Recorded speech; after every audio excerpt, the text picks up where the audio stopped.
আসসালামু আলাইকুম। আবার চলে আসলাম নতুন আরেকটা ভিডিও নিয়ে।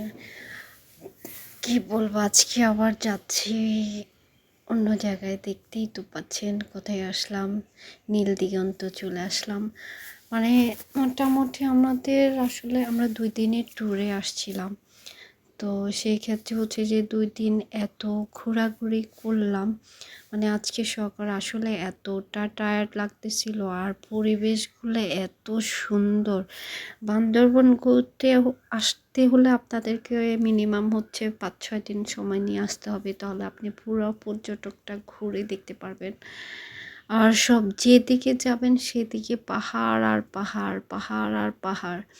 আর মেঘ, মানে হচ্ছে যে আপনি দূর থেকে কিছু নিতে যাবেন, পারবেন না, কারণ কিছুই আসতেছে না। মানে মেঘে ঘেরা, মানে একদম কি বলবো, জাস্ট মেঘে ঘেরা। আর হচ্ছে যে মানে দক্ষিণা বাতাস, সব কিছু মিলিয়ে মানে একটা মানে পরিবেশটাই অন্যরকম। মানে এই পরিবেশে আসলে আপনার মন না ভালো হয়ে কোথাও যাবে না।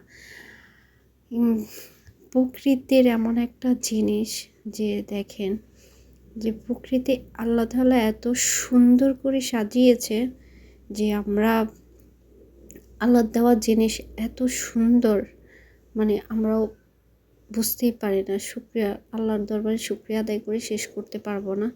সব সময় আল্লাহর কাছে শুকরিয়া আদায় করি, সব কিছুর জন্য, তার সব নিয়ামতের জন্য শুকরিয়া আদায় করি। আলহামদুলিল্লাহ। আল্লাহ সবাইকে ভালো রাখুক, সাথে আমাদেরকেও ভালো রাখুক। এরকম উপভোগগুলা যেন সবাই করতে পারে, দোয়া করি।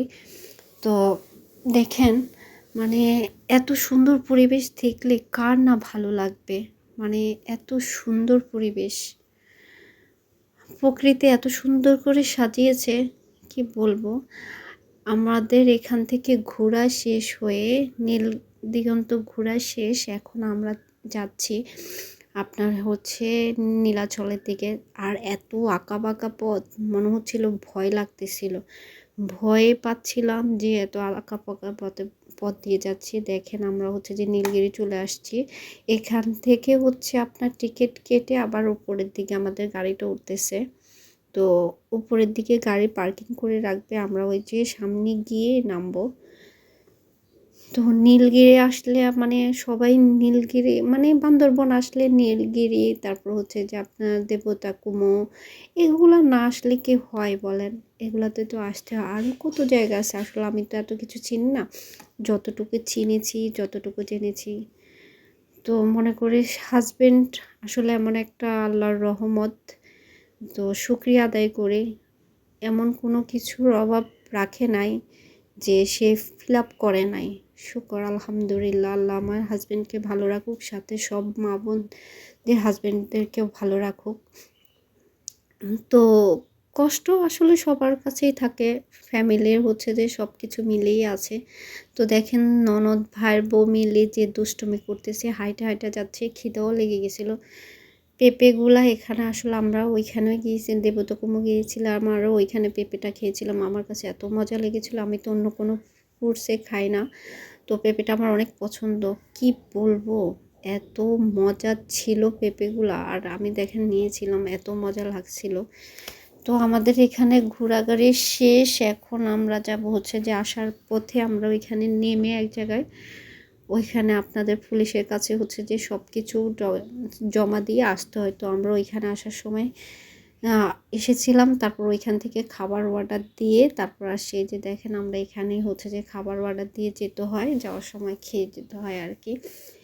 তো খাবার অর্ডার দিয়ে গেছে, আমাদের এই জন্য খাবার রেডি করাই ছিল, দেরি হয় নাই। এত খিদা লেগেছে আর এত ঘোরাঘুরছি, কি বলবো। হাঁটতে হাঁটতে আসলে না হাঁটলে আপনি সৌন্দর্য উপভোগ করতে পারবেন না। আপনার হাঁটতে হবে, সৌন্দর্য উপভোগ করার জন্য আপনার সব জায়গায় হেঁটে হেঁটে দেখতে হবে, তাহলে আপনি উপভোগ করতে পারবেন। আর যদি আপনি বলেন যে না আমি হাঁটতে পারবো না, আসলে এগুলা গাড়িতে ঘোরার মতো জায়গা না, এগুলা হাঁটার জায়গা। তো আপনার প্লিজ যারা আসবেন তারা হচ্ছে যে হেঁটে আসতে হবে। এই দেখেন আমি এখন আসছি চুম্বক পার্কে। এখানে হচ্ছে যে আপনার, এখানে মূলত আসে মানুষ হচ্ছে যে ভিউগুলা দেখার জন্য। এত সুন্দর ভিউগুলা, মানে প্রকৃতি, মানে পাহাড় সমুদ্র আসলে বলাই যায় না। মন জুড়িয়ে যায়। মানে এরকম সময় যদি ভালোবাসার মানুষ যদি কাছে থাকে তাহলে আর কিছুই লাগে না। তো সব কিছু মিলিয়ে ননদ, হাজবেন্ড সব মিলায়া আলহামদুলিল্লাহ আল্লাহ অনেক ভালো রেখেছে। তার জন্য শুকরিয়া আদায় করি। এই বটগাছটা ওদের অনেক আগের। তো আমরা খাওয়ার পরে একটু যদি কফি না খাই তাহলে তো হয়ই না। দেখেন কফিটা নিয়েছি। এই পাহাড়ে এসে যদি কফি না খেতে পারি তাহলে কি হয়? চা কফি তো লাগবেই, মাস্ট বি। এই মেঘের রাজ্যে এসে যদি চা যদি উপভোগ কফি চা যদি উপভোগ না করতে পারি তাহলে আমার মনে হয় যেন সারা দিনটাই মাটি হয়ে যাবে। যাই হোক আলহামদুলিল্লাহ আমাদের ঘোরাঘুরি শেষ। যাই হোক আজকে সারা দিনটা অনেক ভালো কাটলো।